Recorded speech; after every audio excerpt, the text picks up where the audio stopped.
NSA monitoring of the King's communication in a secret operation code named MinAlert.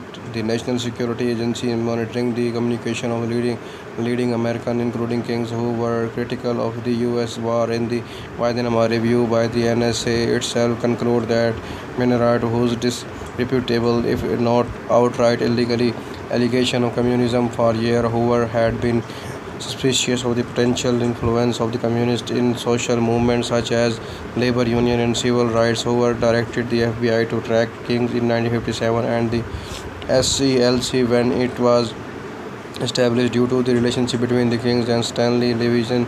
The FBI Fair Division was working as an agent of the influence our King in spite of its own report in 1963 that division had left the party and was no longer associated in the businesses dealing with them, and another King, Lieutenant Jack Odell, was also linked to the Communist Party by sworn testimony before the House Un-American Activities Committee.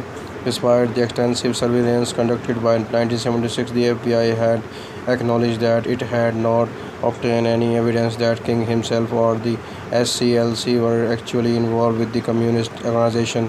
For his part, King adamantly denied having any connection to the communism. In a 1965 Playboy interview, he stated that there are as many communists in this freedom movement as there are as communists in Florida. He argues that Hoover was following to the path appeasement of the political power in the South, and that his concern for the communist infiltration of the civil rights movement was meant to add and abet the salacious claims of Southern racists and the extreme right-wing elements. Hoover did not believe in King's plea of innocence and replied by saying that King was the most notorious liar in the country after the King gave his "I Have a Dream" speech during the March on Washington on August 28, 1963. The FBI described King as the most dangerous and effective Negro leader in the country.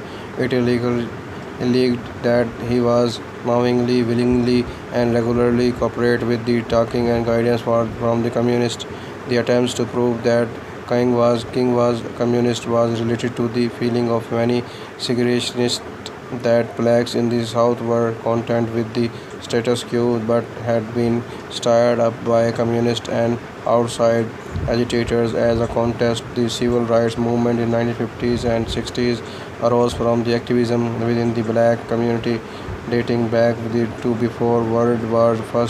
King said that the Negroes' revolution is a genuine revolution born from the same womb that produced all massive social upheavals and the womb of the intolerable condition and unendurable situations.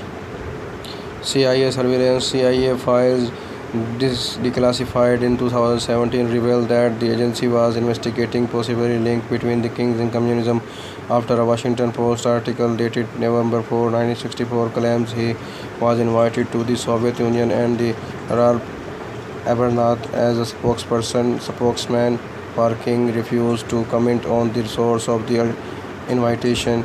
Mail belonging to the Kings and other civil rights activities was intercepted by the CIA program HT Lingual